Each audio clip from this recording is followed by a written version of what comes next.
কি বলছিস রে ফুটো? ঠিকই বলছি। ওই নেদন লাল, হ্যাঁ, আর ওই চম্পা তিনজনে মিলে এখন আবার ওই খিদিরপুরি গেছে।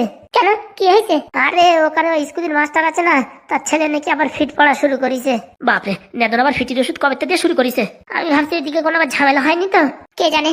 বলছি ফুটোদা, তুমি একটু সঙ্গে যেতে পারতে। আরে বলেছিলাম আমি আসবো নাকি, আমার ঝড়াত করে বললো তুমি বাড়ির দিকে সামলাও, আমরা ওইদিকে দেখছি। জ্বালার জ্বালা, মানে সংসারে একটা জ্বালা যায় তো একটা আসে, আমি তো বুঝতেই পারতেছি না। সত্যি ভাই, আগের জন্য কি পাপ করেছি তা কে জানে, একটা যায় একটা আসে, মানে বিরাট একটা শয়তানের পরিবেশ হয়ে গেছে। বলছি ফুটো, একবার ফোন করে দেখতি সবকিছু ঠিকঠাক আছে কিনা। আরে বাবা, ওই নেদনদের নিয়ে আমার কোনো টেনশন নাই। আমার টেনশন হচ্ছে যে বাড়ি গেছে সেই বাড়ির কারোর কিছু না হয়, ওদের নিয়ে কোনো টেনশন নাই। ওরা তো আর একটা ব্রহ্মাস্ত্র, যেখানে যাবে সেখানে পুরো রং বদলাই দেবে। বলছি গোপন সূত্রে খবর পাওয়া গেছে ওই নারকেল বেগম নাকি বেরোনোর প্রস্তুতি নিয়েছে। ও শালার বেটি যা করে করে বেড়াগে, ও বেরো খাগিয়ে মরুক, তাতে আমাদের দেখার দরকার নেই। থাকার কথা বলতি ভাই, ভুট্টো ক্ষেতের কথা বিশাল মনে পড়ে। এই যে পাদু নেদন, হ্যাঁ, এরা সবাই আমাদের ভুট্টো খেতে হাগা বন্ধ করে দিয়েছে। এখন ঘরের পাইখানায় গেলি পাইখানাই হয় না, 10 মিনিট 15 মিনিট বসে থাকলেও সেই ভুট্টো ক্ষেতের কথা মনে পড়ে। পাশ দিয়ে ফুরফুরে হাওয়া, সুসুরে হাওয়া, সেই মুগ্ধ বাতাস, আর এখানে ঘরের ভিতরে মশার কামড় খাও, খালি চড়াচড়ি করো। ঠিক কথা বলিস, কিন্তু এখন বারণ করিস আর কি করা যাবে। ওখান থেকে আবার সিসি ক্যামেরা লাগাইছে, এখন তুমি হাঁকতেই বসলি, তা যদি সিসি ক্যামেরায় উঠে যায় তা জ্বালা আছে না। না বাবা, দরকার নেই, এমনি ঠিক আছে। বলছি ফুটোদা, ওরা কখন কি আসবে কিছু বলিছে নাকি? সে ঘোড়া কিচ্ছু বলেনি, বলতেছে জটিল কেস, হ্যাঁ আমাদের খাওয়া দাওয়ার টেনশন করো না, আমরা ওখানে আজকে থাকিও যেতে পারি, কালকে সকালেও আসতে পারি। ভালো জ্বালা তো, ফিরি ফিরি এত কাজ করতেছে আর কি বলবো। ফিরি ফিরি কোথায়, কয়দিন আগে যে আমাদের 50,000 টাকা দিল পাদুরে এই প্লেনের টিকিট কাটার জন্য, ভুলে গেছিস নাকি? ও তাই তো ভুলে গেছি। ও টাকাতে বলে আবার ফেরত দিতে হবে? কে জানে, এত কাজ বাজ করে যাচ্ছে, ফেরত নাও নিতে পারে। না নিবি ভালো রে বাবা, এখন টাকা পয়সার যে চাপ, 50,000 টাকা দিয়া মানে বিরাট কষ্টের ব্যাপার। ভালো কথা বলিস, পাদুর কাছে যে 50,000 টাকা নেওয়ার কথা বলেছিলাম সেটা তো ভুলেই গেছি। কেন, সেদিন তো বললো এই মাসে দিতে পারবে না, পরের মাসে। ও তাই তো, আমি ভুলে গেছি, ব্রেন শর্ট হয়ে গেছে। এর জন্য মাঝে মাঝে গোবরের জল খাওয়া দরকার। কি বলছো, গোবরের জল খাবো? আরে বাবা হ্যাঁ, আমি শুনেছি গোবরের জল খেলে নাকি পেট পরিষ্কার, মাথা পরিষ্কার, সবকিছু পরিষ্কার হয়। তাহলে আমার হাত পাও যে কালো, সে গোবর যদি হাত পায়ে ঘষে নি পরিষ্কার হবে? কি যে বলিস ভাই, চাঁদের মতন পরিষ্কার হয়ে যাবে। ঠিক আছে, তাহলে এক রিস্ক নিয়ে দেখতেই হবে। আচ্ছা। ফুটো কাকা, ও ফুটো কাকা, অসময় বাড়ি মেয়ে ছেলের আওয়াজ। দেখ আবার কে এলো রে ফুটো। ও ফুটো কাকা, কাকা বলতেছে, তাহলে তো মোটামুটি টেনশন নাই। কে, ভিতরে আসো। আরে পড়ি তুমি, আর বলবেন না, খুব বিপদে পড়েছি, একটু সাহায্য করুন। হাগুদা কি বলছে? কি কি কি কি বলে শোন। কি হয়েছে বলো? ওই এমএলএর বাচ্চা কুপরামর্শ দারোগা বাবুকে দিয়ে আমার বাবাকে জেলে ধরিয়ে নিয়ে গেছে। ওইসব মানুষের সাথে তোমরা সম্পর্ক করতে যাও কিসের জন্য? যাদের কাছে টাকা পয়সা ছাড়া মানুষের কোনো ভ্যালু নাই, সেই সব মানুষের সাথে সম্পর্ক করার কোনো মানে হয়? ওরা যে এত শয়তান, এত বড় চালু লোক আমি জীবনে জানতে পারিনি। হ্যাঁ, যখন শুনিছে যে আমি আবার ওই আগে আমার ওই যারা ভালোবাসতাম সেই বাড়ি গেছি, তখন ওদের মাথায় চড়ক গাছ উঠিছে, আমার সাথে প্রতিশোধ নেওয়ার জন্য আমার বাবাকে জেলে ধরে নিয়ে গেছে। এখন কি বলতে চাইছে ওরা? পয়সা করে চাইছে নাকি? পয়সা করে চাইনি, ওই কদিন আগে আসছিল, তখন বলিছে যে তোমার একদিন কি আমার একদিন, তোমার দেখাবো কত ধানে কত চাল। ও এখন আমার উপর প্রতিশোধ দিতে চাই। প্রতিশোধ মানে? ওরা চাই আমি ওই বাড়ি আবার ফিরে যাই, আর আমার এক চাকরের মতন খাটাবে, সারাদিন গরুর গোয়ালে গু পরিষ্কার করাবে, এইসব কষ্ট দেবে আমারে, আর আমার এই ভালোবাসার প্রতিশোধ নিতে চাচ্ছে। তা তুমি এখন কি করতে চাচ্ছ? বলছে আমার মাথায় কোনো কিছু খেলছে না, তাই তোমাদের কাছে আসছি, একটু সাহায্য করো, আমার বাবাকে জেল থেকে বের করার ব্যবস্থা করো, আর আমার বাবার চাকরিটাও নষ্ট হয়ে যাবে। এইভাবে বদনাম হয়ে গেলে সমাজের বুকে আমার বাবার মুখ দেখাতে পারবে না। প্লিজ প্লিজ ফুটো কাকা, তুমি এটা কিছু করো। আমি এখন কি করে কি করি দেখো, আমি এখন প্রাক্তন মানুষ হয়ে গেছি, আধার কার্ডে প্রায় আমার নাম কাটার বয়স হয়ে গেছে, আমি এখন কি দিয়ে কি করবো কিছু বুঝে পাচ্ছি না। ওরকম বলো না, তোমরা যদি পারো সবকিছু করতে পারো, আর পাদুর সাহায্য ছাড়া মনে হচ্ছে এইবার আর কাজটা হবে না। দেখো মা, পাদু আর আগের মতন সিঙ্গেল নেই, বিয়ে তা করেছে, সুখী সংসার করছে, এখন ওর মাথায় এইসব টেনশন দিয়ে ঠিক হবে না। প্লিজ একবার বলো না পাদুকে যে পরি এরকম বিপদে পড়েছে, ওর বাবাকে বাঁচাতে হবে, কি করা যায়? কি বলছো হাগুদা? দেখ বাড়ির উপর আইসে, তাদের এত বিপদ নিয়ে পাদু যদি করে হেল্প করতে পারে। বলছি কি মা, তুমি তোমার ফোন নাম্বারটা দিয়ে বাড়ি যাও, এদিকে দেখি আমি কি করতে পারি। দেখো না, আমার বাবাকে ধরে নিয়ে গেছে, খুব তাড়াতাড়ি বের করতে হবে, না হলে যে চাকরিও চলে যাবে। আমি জানাচ্ছি ঘন্টাখানিকের ভিতরে, তুমি তোমার ফোন নাম্বারটা দিয়ে যাও। 3200779945 আচ্ছা, আমি তোমার ফোন করে জানাচ্ছি। বলছি কি, আমি আপনাদের বাড়ির ওই গাছতলার ওখানে বসে আছি, কি হয় একটু জানাও, আমি বাড়ি যেয়েও শান্তিতে থাকতে পারবো না, তাই আপনাদের বাড়ির সামনে একটা গাছতলা আছে না, ওখানে গিয়ে বসে থাকছি। বলছি ফুটুদা, আমার বউর কাছে পাঠাই দাও। ওখানে থাকলে একটু মনটা ভালো থাকবে। একা একা মেয়ে ছেলে কোথায় কি যাবে? হ্যাঁ, তুমি বরঞ্চ ওই ঢ্যাবনার বউর কাছে যাও। কোথায় আছে কাকিমা? এই তো কলপাড়ে আছে। আচ্ছা, আমি তাহলে ওখানেই আছি। বলছি হাগুদা, হ্যাঁ এখন আমি কি করব? কাজটা যখন হাতে নিছিস একটু কিছু করার ব্যবস্থা কর। বলছি পাদুরি জানানো কি ঠিক হবে? তাহলে তোর মাথায় কোনো বুদ্ধি আছে? সেই বুদ্ধিতে কাজ কর। আমার মাথায় বুদ্ধি আছে মানে এখন ওরা যা বলিস সেটা মেনে নিলেই তোর বাবারে ছেড়ে দেয়। কিন্তু ওই মেরে ওই শ্বশুরবাড়ি নিয়ে যদি মারপিট মারধর করে তাহলে? বলছি কি ওই পাদুর কাছে একটু শুনেই নি না? আমার মনে হয় না শোনাই ভালো হবে। কোনো কারণে যদি বৌমা এই কথা জানে তাহলে কিন্তু সংসারে একদম ঝামেলা শুরু হয়ে যাবে। সব দিকে জ্বালা, আগে হাঁটলেও জ্বালা, পাশে হাঁটলেও জ্বালা। কি যে করবো কিছু বুঝে পাচ্ছি না। আমার মনে হয় ফুটো তোর মাথায় যে বুদ্ধি খেলে না তাই করে দে, তারপর যা হয় তখন দেখা যাবে। নেদন আছে, চম্পা আছে, লাল আছে, তারপরে ওদের দ্বারাই কাজ না হলি তারপরে গিয়ে পাদুরি বললি হবে। ঠিক আছে, তাহলেই আমি এক কাজ করি, ওই নেদনের কাছে ফোন করে একটু শুনি। তাই কর। মালগুলো ফোন করিস এখনো আসলো না যে? টাকা নিয়ে আসছে শুনলাম। দারোগা বাবু, বলছি জল খাবার এনেছো? এই যে ব্যাগ ভরে এনেছি। বলছি এখানে আর কি দরকার? ফোন করলে আমি তো বাইরেই আসতাম। না না, বলছি নারকেল বেগম ম্যাডাম কোথায়? ওই তো বাথরুমের দিকে গেছে। বলছি ডাকেন ডাকেন, ম্যাডামকে ডাকেন। আরে তুমি কি পাগল টাগল হয়ে গেছো? মেয়ে ছেলে বাথরুমের দিকে গেছে, আমি কি করে ডাকবো? বলছি টাকাগুলো গুনে নেন। পাগল নাকি? এখানে গুনি কি মরবো নাকি? বাড়ি মেশিন কিনেছি, মেশিন দিয়ে গুনবো। বুঝতে পারিস? তোমরা আমার কাছে দিয়ে দাও আর তোমাদের নারকেল বেগমটা নিয়ে যাও। তা বলছি কোথাও সই স্বাক্ষর করা লাগবে না? পাগল নাকি? হ্যাঁ হ্যাঁ, এতগুলো মাল মেটেরিয়াল দিচ্ছ, আবার সই করা লাগে নাকি? বলছি ওই এমএলএর বাচ্চা এসে যদি বলে হ্যাঁ যে নারকেল বেগম কই আর আমি তো কেস উঠাইনি, তাহলে কি করে বের করে দিলেন? ওইসব তুমি আমার উপর ছাড়িয়ে দাও। ভুকি ঝুঁকি দিয়ে বলবো কি ওনার হেলথ কন্ডিশন ভালো না, এই শরীরের একটু সুগার বেড়ে গেছে, বিপি বেড়ে গেছে, তাই মেডিকেলের জন্য 2-4 দিনের জন্য ছুটি দেওয়া হয়েছে। ঠিক আছে, সে নয় বুঝলাম, কিন্তু ওই তারপরে পুরোপুরি একদম কেসটা ক্লিয়ার কবে হবে? আরে বাবা, বাড়ি যায় এখন তোমরা সই স্বাক্ষর করে সব মিটাই দেবা, বা ঝামেলা মিটে গেল। আমাদের এখানে কোনো ঝামেলা নেই, তোমাদের ওখানে কোনো ঝামেলা নেই। আচ্ছা ঠিক আছে। বলছি এটা সিধা ওই দরজার কোনায় রেখে দাও। বুঝতে পারিস? কেন হাতে ধরে নেবেন না? মাথা খারাপ নাকি? চারিপাশে সিসি ক্যামেরা লাগানো, দরজার কোনায় রেখে দাও, আমি সময় মতো নিয়ে নেবো। আচ্ছা দেখি তুই নারকেল বেগম ম্যাডামটা নিয়ে আয়, আমি দেখি দরজার পাশে রেখে দিয়ে আসি। আচ্ছা। কই রে কটকটি, এসেছিস? হ্যাঁ ম্যাডাম। আলি এসেছে, সঙ্গে পুরো একদম জিনিসপত্র নিয়ে আইছে। তাহলে এখন আমি যেতে পারি? অবশ্যই, রাস্তা পুরো ক্লিয়ার। এর জন্য আমার 2 দিন এখানে আটকে রাখলেন, ভালো করলেন দারোগা বাবু। দেখেন কেসটা এত বড়, এখানে না এনে আপনাকে কোনো উপায় ছিল না। বলছি বাড়ি থেকে টাকাটা দিয়ে দিলে হতো না? শুধু শুধু এখানে আনার কি দরকার ছিল? বুঝবেন না, এখানে আনলে যে তাড়াতাড়ি টাকাটা আসলো, বাড়ি থেকে বললে আপনি বলতেন আজকে মাজায় ব্যথা, কালকে পায়ে ব্যথা, আজকে ব্যাংকের থেকে টাকা দেবে না, আমার ওই এটিএম কার্ডে কাজ করছে না, অনেক ভঙ্গি চঙ্গির কথা বলতেন। যে এখানে এনে রেখেছি, ঝড়াত করে দেখেন অ্যাটাসি চলে আইছে। ঠিক আছে, তাহলে আসি এখন। আচ্ছা ম্যাডাম, বলছি কোনো কষ্ট টষ্ট হয়নি তো? না না, এখানে তো পুরো একদম আদর যত্ন করে রেখেছো। সকালে বিকেলে biryani, korma, chicken fried rice, আরো কত কিছু খেতে দিয়েছো, তাই না? মানে ম্যাডাম বুঝতেই তো পারছেন, জেলখানায় কি ওসব দেওয়া যায়? এসব তো রুলের বাইরে। আমার বাড়ি একদিন আসবেন, ভালো করে খাইয়ে দেবো।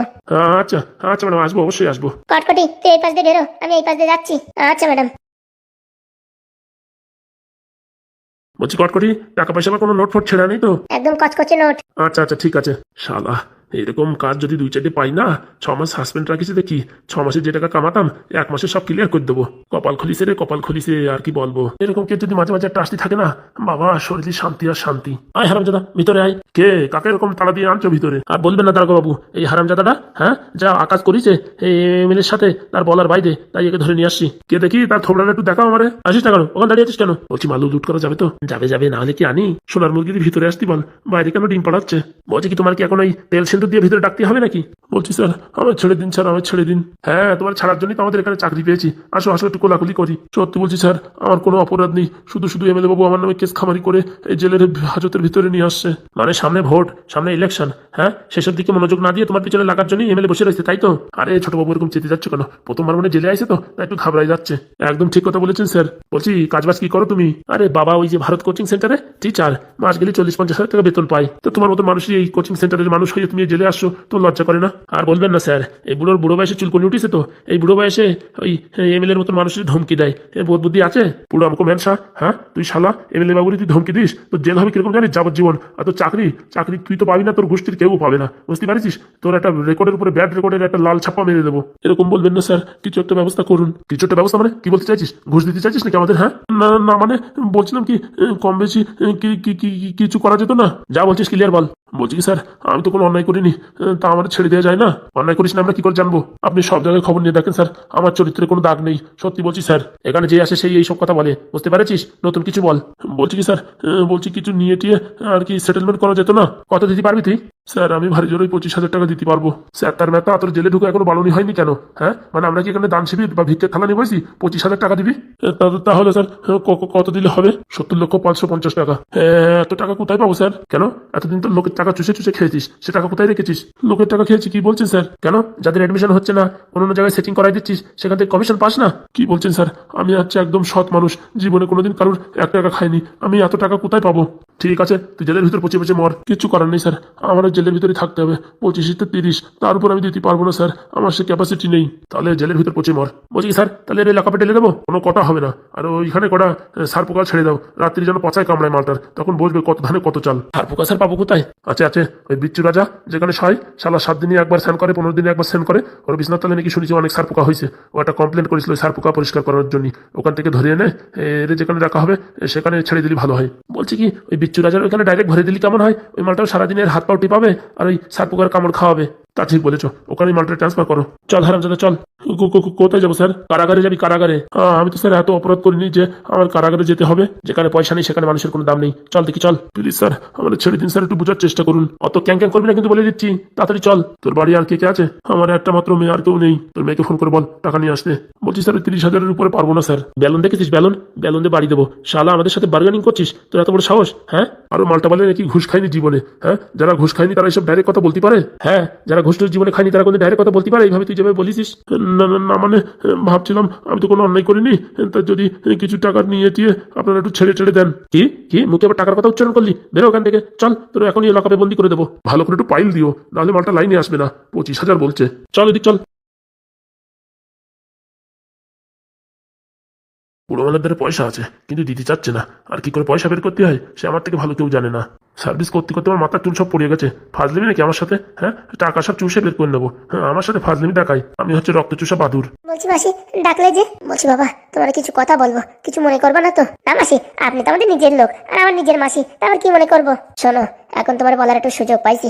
ওরা 2 বোন মিলে একটু রাস্তার ওই পাশে গেছে কসমেটিকের দোকানে জিনিসপত্র কিনতে। এই সুযোগে তোমার সব বলছি, তুমি আবার যেন কাউকে কিছু বলো না। না আমি কাউকে কিছু বলবো না। কি হয়েছে বলেন মাসি? এমনকি পায়েলরেও বলবা না। কি হয়েছে বলবেন তো? শোনো, প্রথম কথা হচ্ছে আমার মেয়েরে যে এখানে নিয়ে আইছি একটা ছেলে দেখে বিয়ে করানোর জন্য, সেটা তো আমার স্বার্থ, সেটা আমি প্রথমেই স্বীকার করে নিচ্ছি যে আমার মেয়েরে এখানে নিয়ে আইছি আমি একটা ভালো একটা ছেলে দেখে, যাতে একটু তার জীবনটা একটু বদলায় তার জন্য, বুঝতে পারিস? এটা আমি আগে থেকে স্বীকার করে নিচ্ছি। হ্যাঁ তাতে কোনো সমস্যা নেই তো। অন্য ছেলে দেখবে, পছন্দ হলে কথাবার্তা হলে বিয়ে হবে, এতে আবার স্বার্থর কি হলো মাসি? সবাই তো চায় তার নিজের একটা মেয়ে থাকলে ভালো জায়গায় বিয়ে হোক। এইবার হচ্ছে তোমার ভালোর জন্য একটা কথা বলছি। হ্যাঁ মাসি বলেন তো। বলছি এসব কথা যেন কোনো কানাকানি না হয়, খালি তোমার মাথায় রাখো, যাতে তুমি ভবিষ্যতে যেসব ডিসিশন নেওয়া যাতে ভালোভাবে নিতে পারো, বুঝতে পারিস? আমি তোমার নিজের মানুষ হয়ে বলছি। হ্যাঁ বলবেন তো কি হয়েছে? এই যে পায়েল আছে না, পায়েল, বুঝতে পারিস? এর দাদু কিন্তু বিশাল শয়তান, 1 নম্বর চিটিংবাজ। লোকের কাছ থেকে টাকা পয়সা মেরে অনেক টাকা খেয়েছে। গ্রামগঞ্জে তো মানুষ কেউ এখন 1,000 টাকা চাইলেও দেয় না, এরকম খারাপ অবস্থা। কি বলছেন? আর এই মেয়েটাও কিন্তু সুবিধা না, এর আগে 2 জনের সাথে প্রেম করেছে, সে খবর আমি জানি। তাছাড়া অন্য হতে পারে কেস, বুঝতে পারিস? তাই এই মেয়ের থেকে একটুখানি নিজেরে আলাদাভাবে রেখো। আবার যেন বিশ্বাস করে বিষয় সম্পত্তি সবকিছু যেন আবার তার নামে করে দিও না, বুঝতে পারিস? এ যারে ভালোবাসতো তারে বলিছে তোমার জন্য আমি জীবন দিয়ে দিতে পারবো, কিন্তু তোমার সাথে বিয়ে হওয়ার পরে তোমার এই বিষয় সম্পত্তি দেখে না এখন তারে ল্যাংমারে খেদাই দিছে, তার অবস্থা এখন মরমর অবস্থা। কি বলছেন? হ্যাঁ, সেই গ্রামের থেকে তো আমার সবাই ফোন করছে, জানে তো আমি এখানে আছি। হ্যাঁ, ছেলেটার এখন বিরাট খারাপ অবস্থা, এইভাবে ধোকা দিছে না বলার বাইরে। মানে তোমার বিয়ের দিন তাদেরকে ওই বাংলার সাথে ঘুমানোর ওষুধ খাওয়াইয়ে তাদের একটা ঘরে বন্দি করে রাখিছে, তারপরে তোমার সাথে ওদের বিয়ে হয়েছে, বুঝতে পারিস? আমি কিছু একটা জানতাম যে পায়েল কাউরে ভালোবাসে, কিন্তু এইসব তো জানতাম না। আরে বাবা, ওসব তো তোমার একটু বলতে হয়, তাই বলিছে। ও সব ডিটেলস কি বলে? ওসব বলে না, আমি তো তোমার নিজের মনে করে বলছি, তাই মেয়ের থেকে একটু সাবধানে থাকো। এমনি মেয়ে মোটামুটি ভালো আছে, খারাপ না, কিন্তু পয়সা করে একটু সাবধানে রাখো, বুঝতে পারিস? কখন কি ঝাড়ি টেড়ে ওর ঠাকুমারে ওর দাদুরি পাঠাবে তার কোনো গ্যারেন্টি নাই, বুঝতে পারিস? আর এই ফোন টোন কিনে দিয়েছো ভালো কথা, ফোনের ভিতরে আবার ফোন পে চালু করে দিও না, তাহলে কিন্তু সমস্যা। না মানে ওর ফোনে তো এখনো ফোন পে নেই, ওর নামে এখনো কোনো অ্যাকাউন্টও খুলিনি। যতদিন না খুলবা ততদিনই ভালো, আর যখন টাকা চাই তখনই আবার ঘপ করে দিয়ে দিও না, বুঝতে পারিস?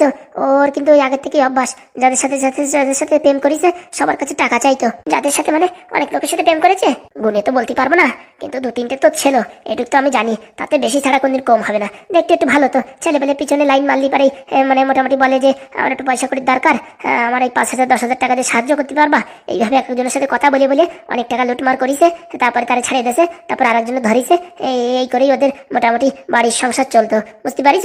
কিন্তু পেটের দায়ে বললে চলে, মেয়েটা খারাপ না, যতই হোক আমার এই আর কি মানে দিদির মেয়ে হয়তো, তা আমি আর কি বলবো। কিন্তু পায়েলের সাথে কথা বলে তো এরকম লাগলো না। আরে বাবা, অনেক বছরের অভিজ্ঞতা, তুমি কি করে ধরবা? তুমি তো নতুন বিয়ে করিছো, হ্যাঁ, এখন তার সম্পর্কে কিচ্ছু জানো না। তোমার যদি বিশ্বাস না হয়, আমি তোমার সেই সব ছেলেপেলের সাথে তোমার পরিচয় করাই দেবো।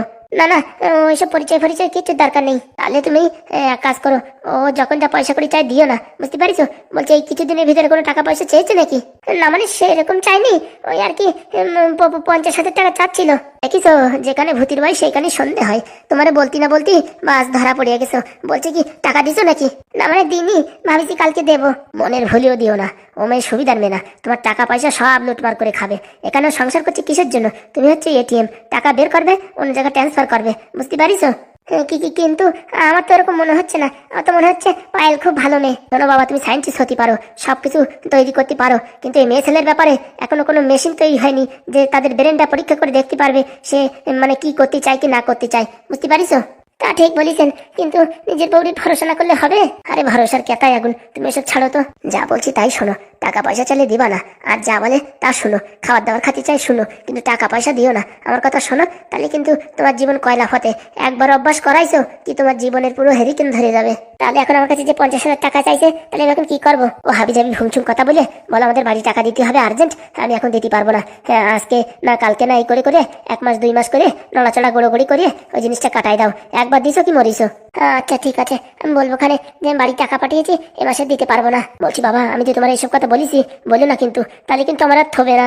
না না মাসি, আপনি বলেছেন, ভালো করেছেন। তুমি হয়তো ভাবতে পারো যে নিজের মেয়ে হলি সংসারটা ভাঙার জন্য এসব কথা বলতো না। হ্যাঁ, পরের মেয়ে মানে আমার দিদির মেয়ে বলে আমি বলছি না। দেখো বাবা, আমার যেটা স্বার্থ সেটা তো আমি তোমার বলেই দিছি। আমার মেয়ের একা নিয়ে এসে একটু ভালো ছেলে দেখে বিয়ে দেওয়ার জন্য, বুঝতে পারিস? সে কথা আমি আগেই স্বীকার করে নিছি। আপনি চিন্তা করবেন না, আমি ভালো ছেলে দেখে বিয়ে দেওয়ার ব্যবস্থা করছি। কই গো, কোথায় গেলে? সপনাশ করিছে। বলছি বাবা, হ্যাঁ আমি পালাচ্ছি। হ্যাঁ আচ্ছা, এই যে এখানে আমি। এখানে কি করছো একা একা তুমি? না ভাবছিলাম এই জায়গাটা খালি পড়ে আছে, এখানে দুটো গ্যাস ফ্যাস লাগিয়ে দিলে পারে বাড়িতেও কিছু রান্না বান্না করা যেত। ক্যান্টিন থেকে এত সুন্দর খাবার দেয়, বাড়ি আবার রান্না করার কি দরকার? না আজকাল ওখানে তেল মশলা প্রচুর দিচ্ছে, ওইসব খেলে আবার সমস্যা হবে কিনা, তাই ভাবছি বাড়িতেই রান্না বান্না করবো নাকি। আরে বাবা না না, ওখানেই ভালো আছে। বাড়ি আমি একটু ফ্রি ভাবে থাকতে পারি। রান্না বান্না করতে গেলে সকালে উঠো রান্না করো, তোমার অফিসের জন্য টিফিন দাও, ও বিশাল ঝামেলা। দরকার নেই, ওখানের খাবারই ঠিক আছে। কিন্তু ওখানের খাবার খেয়ে না আমার পেটের ভিতর কিরকম গুড়গুড় গুড়গুড় করছে। কিচ্ছু হবে না, কিচ্ছু হবে না, সব ঠিক হয়ে যাবে। একটু ওআরএস এর জল খাও, সব ঠিক হয়ে যাবে। আচ্ছা দেখি, আমি অফিসের দিকে যাবো। তা বুন্ডি কোথায় গিয়েছিলি, কেনাকাটা করেছো? কিচ্ছু পছন্দ হয়নি ওখান থেকে। আচ্ছা, আমি অফিস থেকে এসে সবাইকে ঘুরতে নিয়ে যাবো। বলছিলাম কি পাদু, ওই 50,000 টাকার কথা বলেছিলাম, আসলে কি পায়েল, আমি ওই টাকাটা না বাড়ি দিয়ে ফেলেছি। বাবার খুব দরকার ছিল, তাই আর না বলতে পারিনি। তাহলে এখন আমার কি হবে? আমি যে দাদুকে কথা দিয়েছিলাম, বলছি দাদুকে যে করে হোক ম্যানেজ করো, আমি সামনের মাসে ঠিক দিয়ে দেবো। সামনের মাসে? হ্যাঁ সামনের মাসে। ওই বললে হয় নাকি? হ্যাঁ, আমার তো এখনই দরকার। দেখো আমি এখন পাচ্ছি না, আমার অফিসের দেরি হয়ে যাচ্ছে। হ্যাঁ, আমি পরে কথা বলছি। টাকা দেওয়ার কথা বলে এখন না দিয়ে চলে গেল। কাজটা কি ভালো করলো পাদু? এত ভালোবাসি, তাও ভালোবাসার দাম দিতে পারলো না। 50,000 টাকা চেয়েছি, তাই দিতে পারলো না। এর জন্য বলে ভালোবেসে কোনো লাভ নেই। হ্যাঁ, আমার ভালোবাসা কেউ বুঝতে পারবে না। ও টাকা কি সব কি আমি খেয়ে নিচ্ছি? মাস গেলে এত টাকা ইনকাম করছে, 50,000 টাকা দিতে পারলো না আমায়, আর কি বলবো। ভালো লাগে না।